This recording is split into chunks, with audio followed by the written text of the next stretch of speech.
It's an honor and a pleasure to be in conversation with you. A personal question first. How did you get interested in Sanskritam and in the Itihasas and the Puranas? Thank you. It's a pleasure to be here.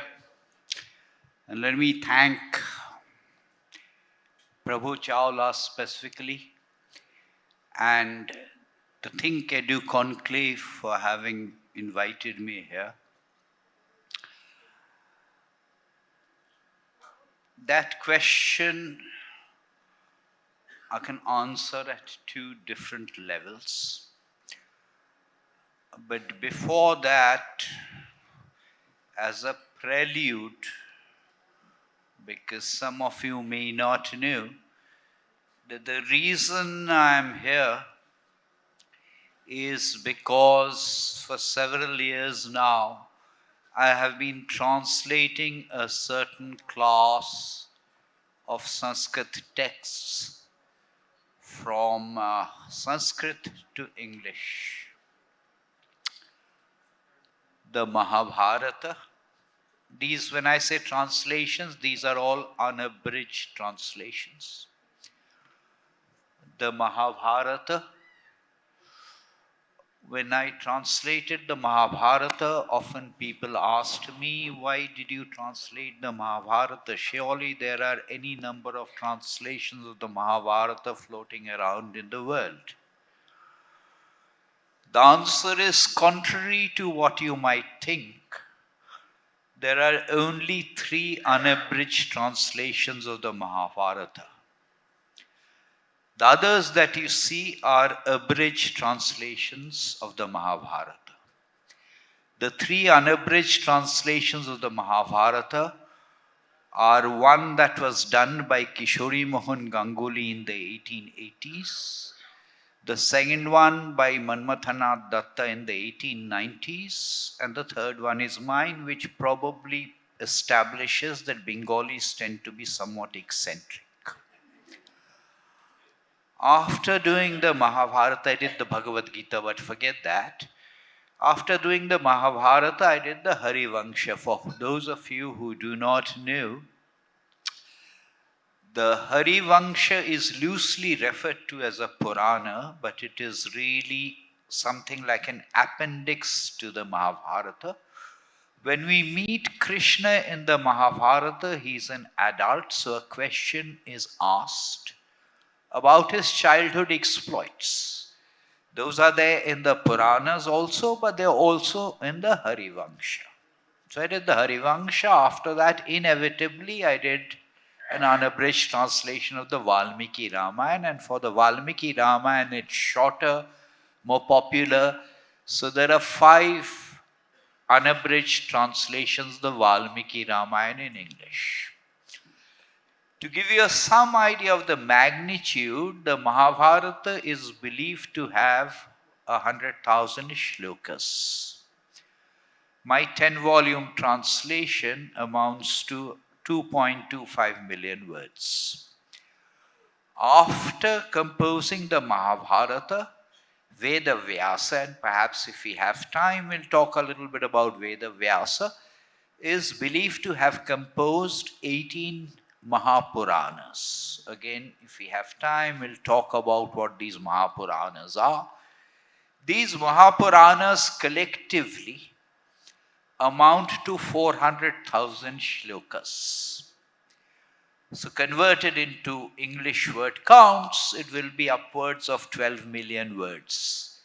And unlike the Mahabharata and the Valmiki Ramayana, except for the Bhagavat Puran, which is one of the most popular ones, and the Vishnu Puran, the others have not been translated at all in unabridged form, word for word, into English. So I've started on this hazardous task of translating the 18 Mahapuranas. I've completed 6 of them, 4 have been published. The publisher for all these translations are Penguin. The 4 that have been published are the Bhagavat Puran, the Markandeya Puran, the Brahma Puran, and the Vishnu Puran. The 2 that are awaiting publication are the Shiva Puran and the Brahmanda Puran, which will be published this year. I'm now on the 7th, which is the Matsya Puran. So that is the prelude. I can give two kinds of answers. One kind of answer I would typically give a Western audience, that these are important texts which were not being translated, and if they were being translated, they were being translated by Westerners, and criticizing the Westerners for not getting the nuances right is negative unless we do our own translations. And the Sanskrit scholars, the Sanskrit Pandits were not interested in translating these, and hence I decided to get into this. So this is an answer I've given a Western kind of audience. For an Indian audience like this, the argument or the proposition that I decided to do these translations is completely false. I think the right assertion is the translations just happened. They were just being done through me. I happened to be the instrument. That's so nice. That's wonderful. In our Itihasas and Puranas, there's a lot of science, a lot of truth, which is couched in the form of stories and other kinds of literature. How do we take that scientific facts from this? Because the next generation is one that questions and doesn't take anything just like that at face value. So how do we take out these facts and then give it to them? Let me leave the Valmiki Ramayana out of it now, because everything else that I'm translating was composed by Veda Vyasa. Let's leave Valmiki Ramayana out. Valmiki was a superb poet. All of this is poetry, but Valmiki in particular was a great poet, particularly in descriptions of nature. Now, so far as this corpus is concerned, this corpus is called the Itihasa Purana corpus. Itihasa in particular is applied to the Ramayana, Valmiki Ramayana and Mahabharata and the Puranas. Itihasa translates into English as "this is indeed what occurred." So this is history. In dumbed down versions of Itihas Purana, we have reduced them to stories. So and so came along, so and so shot so and so did so and so. These are dumbed down. We do not realize that 1/3 of the Mahabharata is Shanti Parva and Anushasana Parva, when Bhishma is lying down on his bed of arrows and is teaching Yudhishthira and his brothers. Often one asks, what are texts of Hinduism? And typically one will say Vedanta, Upanishads, Bhagavad Gita. If one looks at the series of books that were edited and got translated by Max Muller and the Sacred Books of the East series, you will find Vedanta, Upanishads, a little bit of Dharma Shastras, and Kalidasa literature. Vedanta Upanishads are meant for people who are interested in moksha, in being free from this world of existence or samsara. All of our texts say, including the Bhagavad Gita, that amongst crores and crores of people, only a few will ever embark on that journey of moksha or mukti. The rest of us are stuck in samsara. In other words, we are not going to go off on vanaprastha and sannyas. We are going to be grihasthas. Thousands of years ago we were grihasthas. Today also we are grihasthas. We are householders. We are trying to pursue artha and kama, hopefully through legitimate means, and we are pursuing dharma as we see fit.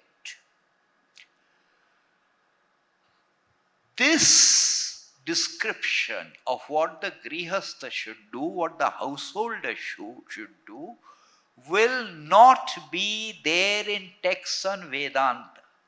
They will be there in texts like Itihasa and Purana, to a lesser extent Dharma Shastras.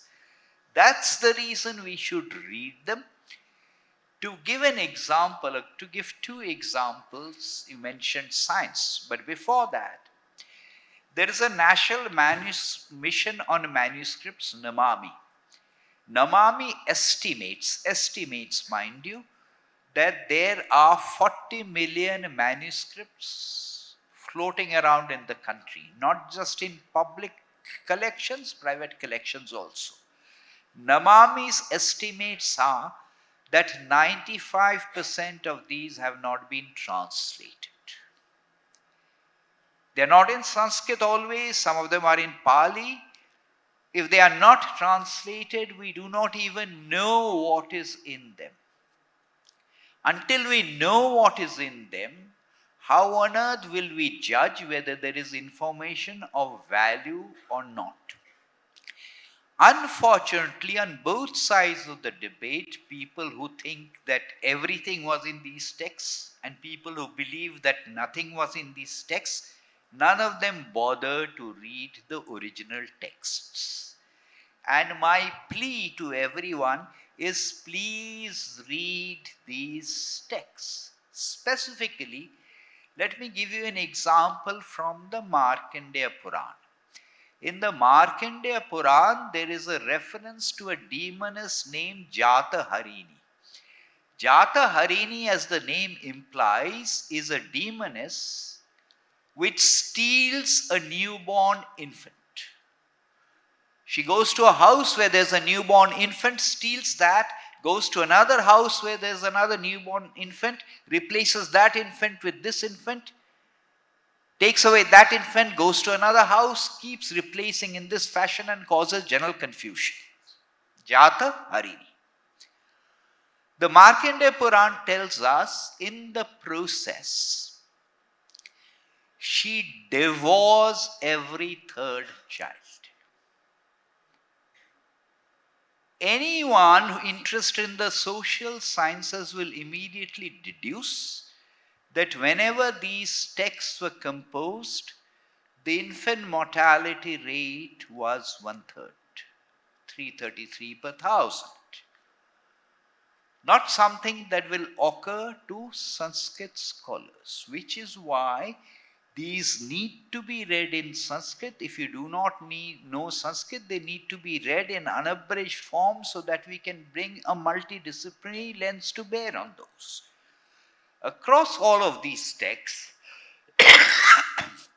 there are descriptions of the earth's dimensions.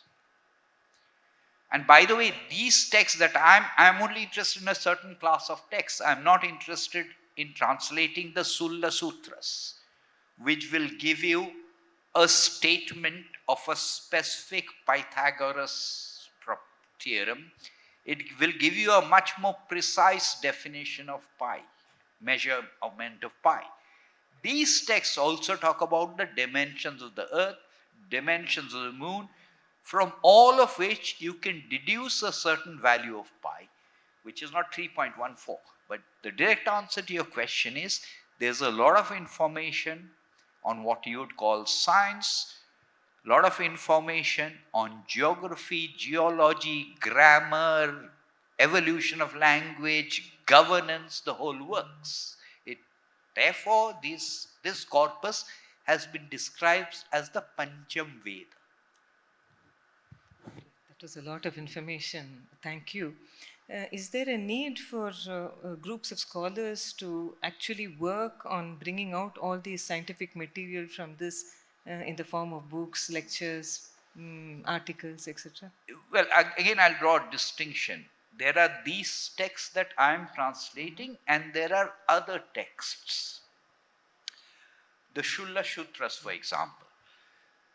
Now, there are people who have written papers on the mathematics part of it, including Pingala, who in some sense was the originator of combinatorics. Manjul Bhargav has written occasionally on this. Shailendra Mehta has written occasionally on this. There are several papers on the mathematics part of it, particularly combinatorics. But I cannot think of any book, satisfactory book that has been written yet. Like for China, there is this book by Joseph Needham. I forget what it is called, History of Science and Technology in China. I do not think there is anything comparable that has been written yet in India. So it is waiting for someone to write it. And while that should happen, don't you also think that this should go at an academic level? Fine.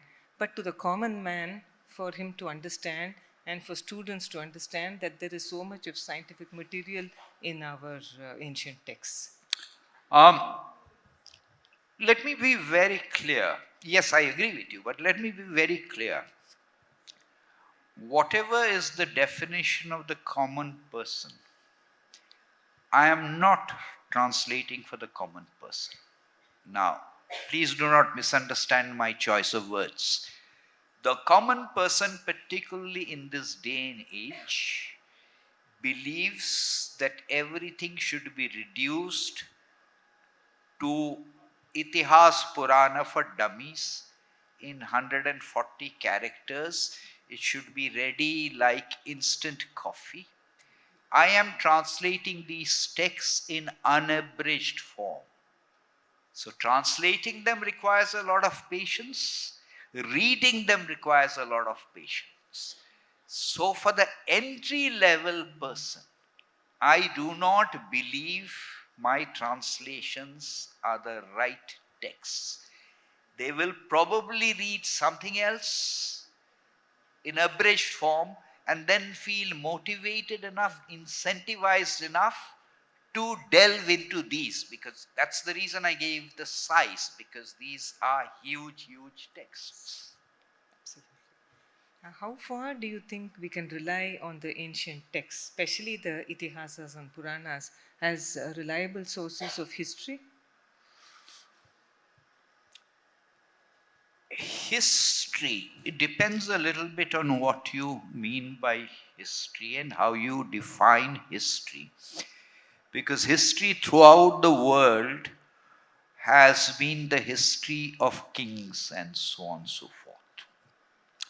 Now let's take a specific example. Suppose I'm talking about something like the dating of the Kurukshetra war. Whenever I'm going to look at something like the dating of the Kurukshetra war, I want several different sources of information to validate each other.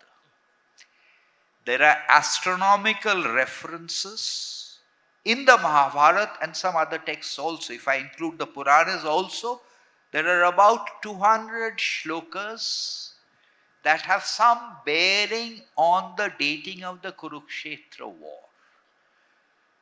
Notice that sometimes there is some subjectivity involved, because in some parts of the country the month ended with Amavasya, in some parts it ended with Purnima. We use lunar calendars, not solar calendars. Our calculations were based on nakshatras, not on rashis. Plus there is subjectivity in interpreting the words. So I've got that as astronomical knot.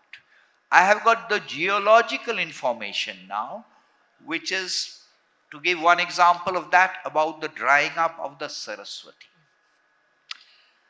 I have information about the evolution of Sanskrit grammar, the way certain expressions are used in even a text like the Bhagavad Gita. I have some degree of genetic information. I also have information from epigraphic records. I also have information that is in the nature of archaeology. Now, if I bring all of these together, you will find that the difference is probably not more than 400 years across all of these different sources. So, therefore, if I put all of these together, something like the Kurukshetra war was history. To give another example of that, in the Puranas, I've spoken about the Puranas, there are specific references to genealogical trees. So I can date the number of years that have elapsed between the crowning of Parikshit and the crowning of Mahapadmananda, which is, of course, externally validated in some sense from the Greek sources. So these are history, except for Parjitar many years ago and Pusalkar after that, no one has bothered to look at these texts, the texts I am talking about, as Itihasa history, because they are typically dismissed as myth. And if you do not do that exploration, how will you be able to test? And how far do you think astronomical dating is reliable for our Puranas? For the Itihasas, Kurukshetra war? or for any other incident that has happened in the Itihasas? Today, it is impossible to date these texts. Let me talk about the 18 Puranas. In all probability, what happened was there was an original Purana text. Over a period of time, because much of this was through oral transmission, over a period of time, through oral transmission, this got divided into 18 different Puranas. For example, if I were to ask people here, how many parvas does the Mahabharata have? Most people will say 18 parvas.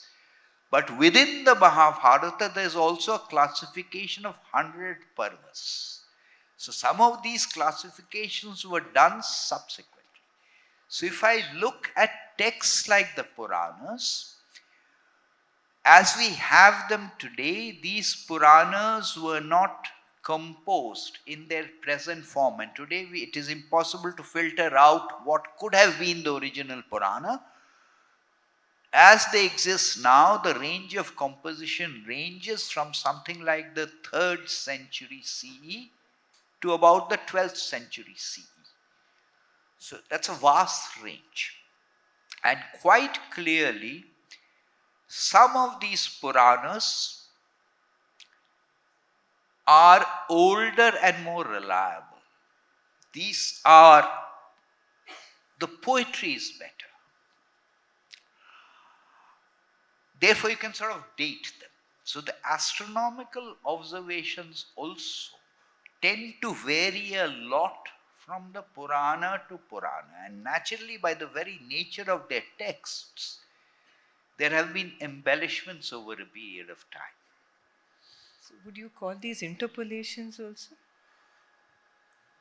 Interpolations, you see, interpolations, embellishments, let us not play with words. What it really means is today we do not know what the original texts were. Let me give an example of that. And the example I'm going to give to you is a very familiar example. I'm going to recite a shloka, and I want you to tell me where it is from. And don't immediately answer. Yada yada hi dharmasya glanirvhavati parantapa abhyuthanang adharmasya tadatmanang srijamaham. Any guesses where this is from? I said don't jump to the answer. The Bhagavad Gita says, Yada yada hi dharmasya glanir bhavati bharata abhyuthanang adharmasya tadatmanang sayamang. That's not what I quoted.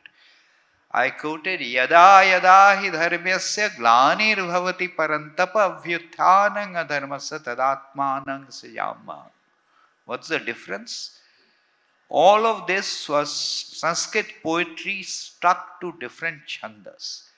And the most popular chanda was Anushtup, which had 8 aksharas per line. We sometimes do not even realize it is Anushtup.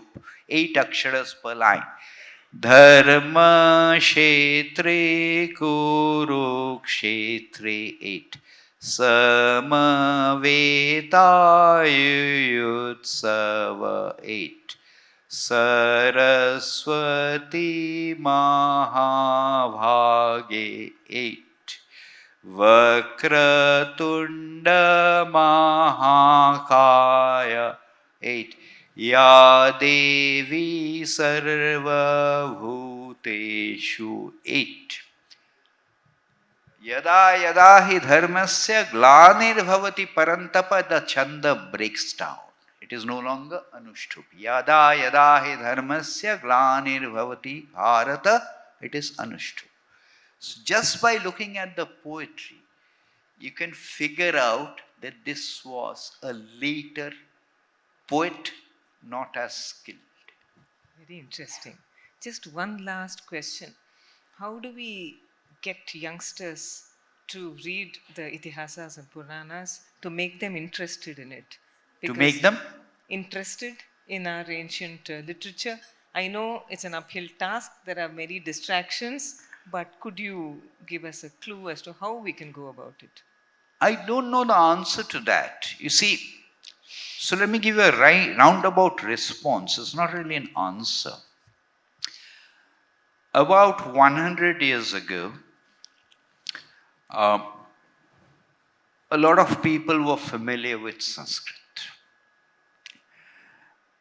About 50 years ago, a lot of people were very comfortable with the vernacular. And I'm not using the word vernacular in any normative sense. So people were familiar with the stories from the Puranas because they had been told, retold, unabridged form in the vernacular. Children used to hear these stories from their grandparents. We now have a generation, and I'm just stating it as a factual statement, which does not know Sanskrit, which has lost touch with the vernacular, which has lost touch with a family system where the grandparents taught these stories. Consequently, this body of information, this body of knowledge is becoming alien. I will be familiar with Ludo. I will not be familiar with the counterpart game that used to exist, even Monopoly. This generation is one that is much more comfortable in English. And that's the reason I'm doing them in English. And I guess what will happen is I also detect a certain degree of interest in people writing on these things, fiction, semi-fiction, retold in English. So I am a bit optimistic, and I'd suspect that people, the younger generation, will read those other versions and then be motivated enough. Thank you. Thank you so much. Open to questions now, please. Sir, there is a difficulty when it comes to translation from Sanskrit to English, and it is believed that the essential elements of certain Sanskrit words will not be translated as equivalences in English, and hence when we read it through English, which is a colonial language, we would also have that colonial essence in our mind. How do we overcome this? What would be your suggestion? There's a simple level answer and there is a more complicated level answer. Both are equally important. What's your name? I'm Anand Kumar. I'm studying law. Well, I didn't ask that. I just wanted your name. First, the simple level answer. There are some words that defy translation. Dharma, karma, they cannot be translated. So what I do in my translations is I leave them as they are, except for the first time when I seek to explain them. But there is a more complicated level answer. So let me, even though time is running up, let me give that answer. In Sanskrit and in Indian languages, the noun is not important. The pronoun is not important. It is the verb which is important. So when I ask you for your name, rare is the person, unless the person is westernized, which you probably are a bit, you will not say, I am Anant Kumar. I will always be buried at the background. You will say, my name is Anant Kumar. You will say, I am known by the name of Anant Kumar. When we talk about culture, Sanskrit, it cannot be dealing from language. And a major problem, not the obvious one, I gave the obvious one, a major problem with translating from Sanskrit into English is the entire structure of the language is completely different. And just as a final thought, think of the way we write our letters. All English letters will be actually formed in an counterclockwise fashion. I will write all the circular letters. Think of all the circular letters. I will actually write O like this. All our letters are actually written in a clockwise fashion. All the circular letters. Think about it. Now, this is a much more serious problem with translation because the same word, ajagara, straightforward English translation, it's a python. Of course it is. But what is ajagara? It is anything that swallows an aja or a goat. So if you were to swallow a goat, you would also be an ajagara. Now this is a much more difficult problem of translation. Thank you. Thank you, sir. It was such an informative session. Very interesting as well. Thank you.